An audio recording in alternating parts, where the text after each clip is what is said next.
नमस्कार, हमारे digital platform पर आप सभी का स्वागत है। मैं हूं आपके साथ सुजाता और आज बात महाराष्ट्र की सियासत की। सुप्रीम कोर्ट से शिंदे गुट को राहत के बाद फ्लोर टेस्ट को लेकर हलचल तेज हो गई है। सूत्रों के मुताबिक उद्धव सरकार के खिलाफ कभी भी अविश्वास प्रस्ताव लाया जा सकता है। सुप्रीम कोर्ट के निर्देश के बाद गुवाहाटी के 5 स्टार होटल में बैठा शिंदे गुट अचानक एक्शन में आ गया है। सुप्रीम कोर्ट से बड़ी राहत मिलने के बाद शिंदे गुट उद्धव सरकार गिराने के लिए एक्टिव नजर आता है। सबसे पहले ताजा सियासी हलचल पर चर्चा करने के लिए शिंदे गुट की गुवाहाटी के रेडिसन होटल में बैठक हुई।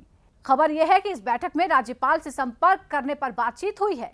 इस चर्चा में उद्धव सरकार के अल्पमत में होने के दावे की जानकारी राज्यपाल तक पहुंचाने को लेकर मंथन किया गया। इसके साथ ही महाविकास आघाड़ी सरकार का फ्लोर टेस्ट करवाने के लिए भी राज्य सरकार से कैसे संपर्क किया जाए, इस पर भी चर्चा की गई।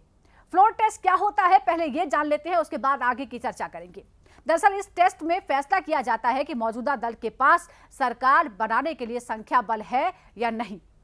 कानून के मुताबिक अगर विधानसभा सत्र चल रहा होता है तो विधानसभा अध्यक्ष फ्लोर टेस्ट के लिए बुला सकते हैं, लेकिन अगर सत्र न चल रहा हो तो अनुच्छेद 163 के तहत राज्यपाल फ्लोर टेस्ट के लिए बुला सकते हैं। यहां ध्यान रहे कि महाराष्ट्र में फिलहाल फ्लोर टेस्ट के लिए राज्यपाल बुला सकते हैं क्योंकि यहां विधानसभा का सत्र नहीं चल रहा है। बहुमत साबित करने के लिए कितनी संख्या होनी चाहिए, यह भी आपको महाराष्ट्र के हिसाब से बता देते हैं।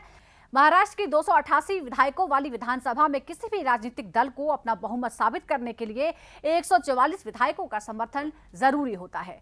मौजूदा सरकार की बात करें तो एमवीए यानी महाविकास आघाड़ी सरकार के पास शिवसेना के 55 विधायक, एनसीपी के 53 विधायक और कांग्रेस के 44 विधायक हैं। इसके अलावा स्वाभिमानी पक्ष और राष्ट्रीय समाज पक्ष के एक विधायक और 6 निर्दलीय विधायकों का भी समर्थन हासिल है। तो वहीं बीजेपी के पास 106 विधायक हैं। इसके साथ ही वो मुख्य विपक्षी पार्टी फिलहाल बनी हुई है। अगर बागी शिंदे गुट के 39 और बाकी 20 निर्दलीय विधायक बीजेपी के साथ आ जाते हैं तो सरकार आराम से बन सकती है। इस बीच सूत्रों के हवाले से खबर यह है कि बीजेपी सीधे खुद राज्यपाल से फ्लोर टेस्ट कराने की मांग नहीं करेगी। तो संभावना इस बात की है कि कोई और, चाहे वो शिंदे गुट के लोग हों, महाराष्ट्र की कोई और पार्टी हो या खुद महाविकास आघाड़ी को समर्थन देने वाली कोई छोटी पार्टी, राज्यपाल से फ्लोर टेस्ट करने की मांग रख सकती है।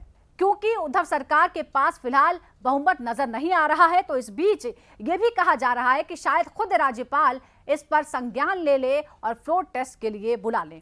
इस बीच खबर यह भी है कि बीजेपी ने अपने सभी विधायकों को मुंबई या आसपास ही रहने के लिए कहा है ताकि फ्लोर टेस्ट की नौबत आने पर सभी विधायक मौजूद रहें, किसी प्रकार की कोई देरी ना हो। तो 1-2 दिन में महाराष्ट्र की राजनीति में बहुत कुछ साफ होने वाला है। सबसे पहला चरण होगा महाराष्ट्र की उद्धव सरकार यानी महाविकास आघाड़ी सरकार को गिराना और उसके बाद नई सरकार का गठन करना। लेकिन इससे पहले और क्या क्या होता है, इस पर हमारी निगाहें बंद रहेंगी। हमारे साथ जुड़ने के लिए शुक्रिया। नमस्कार।